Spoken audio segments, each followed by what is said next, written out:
Hello everyone, it's Annie and I'm back with the October, November, December Found in Translation Book Club picks. So I am quite excited about these picks. They are very diverse, let's say. So first is When I Sing, Mountains Dance by Irene Solà, which was translated from the Catalan, which is very exciting. That is a language spoken in Spain, and there is some political strife between them, and I just am fascinated by Catalan, so I'm really interested in reading this, and this book has really good ratings, which is actually kind of surprising for a translated book on Goodreads. So this won the European Union Prize. And near a village high in the Pyrenees, Dominic wanders across a ridge, fancying himself more a poet than a farmer, to reel off his verses over the side of the mountain, hence the title. He gathers black chanterelle mushrooms, attends to a troubled cow, and then storm clouds swell, full of electrifying power. Reckless, gleeful, they release their bolts of lightning, one of which strikes Dominic, and he dies. The ghosts of 17th century witches gather around him, taking up the chanterelles he harvested before going on their merry way. So begins this novel that is as much about the mountains and the mushrooms as it is about the human dramas that unfold in their midst. Even that synopsis is like super poetic and amazingly written, so safe to say I am extremely excited about this.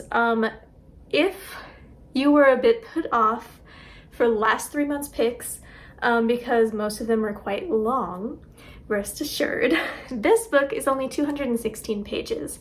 So very, very manageable, and it sounds like it's going to be amazing. It sounds very unique, not like anything I've ever read before, and it sounds like it's going to pack a punch. So I am super excited about this one. Okay, this next book is the one that I'm arguably the most excited about out of these three. For November, for Native American Heritage Month or Native American History Month, we are going to read Sanak, an Inuit novel. And this is apparently the first novel written in the Inuit language to be translated into English.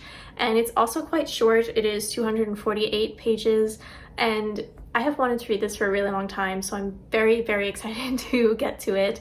Sanak is an intimate story of an Inuit family negotiating the changes brought into their community by the coming of the Kalunat, the white people, in the mid-19th century.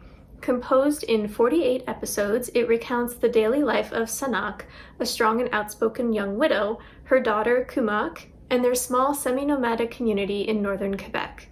Here they live their lives hunting seal, repairing their kayak, and gathering mussels under blue sea ice before the tide comes in. These are ordinary, extraordinary lives. Marriages are made and unmade, children are born and named, violence appears in the form of a fearful husband or a hungry polar bear. Here the spirit world is alive and relations with non-humans are never taken lightly. And under it all, the growing intrusion of the Kalunat and the battle for souls between the Catholic and Anglican missionaries threatens to forever change the way of life of Sanak and her young family. I am very excited about this. Like, that's just so perfect to read for Native American History Month, and I'm just so excited to read it, so I hope you all join us for that one. Lastly, in December, we are reading Portrait of an Unknown Lady by Maria Gainza, who is an Argentinian author. And again, a very short book, 192 pages, so you're welcome. So in the Buenos Aires art world, a master forger has achieved legendary status. Rumored to be a woman, she seems especially gifted at forging canvases by the painter Mariette Lidis, a portraitist of Argentine high society. But who is this absurdly gifted creator of counterfeits? What motivates her, and what is her link to the community of artists who congregate night after night in a strange establishment called the Hotel Melancolico? On the trail of this mysterious forger is our narrator, an art critic and auction house employee through whose hands counterfeit works have passed. And she begins to take on the role of art world detective, adopting her own methods of deception and manipulation. She warns us not to proceed in expectation of names, numbers, or dates.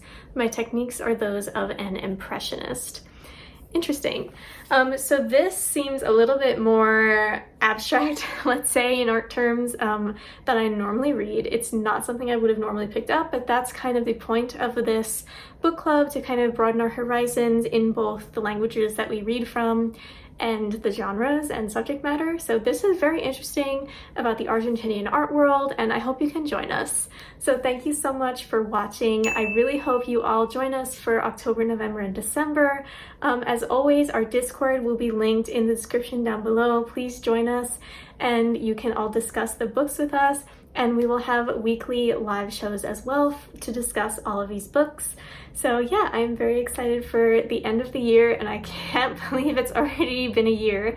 So yeah, thank you so much. If you like this video, please like and subscribe to my channel, and I'll see you next time. Bye!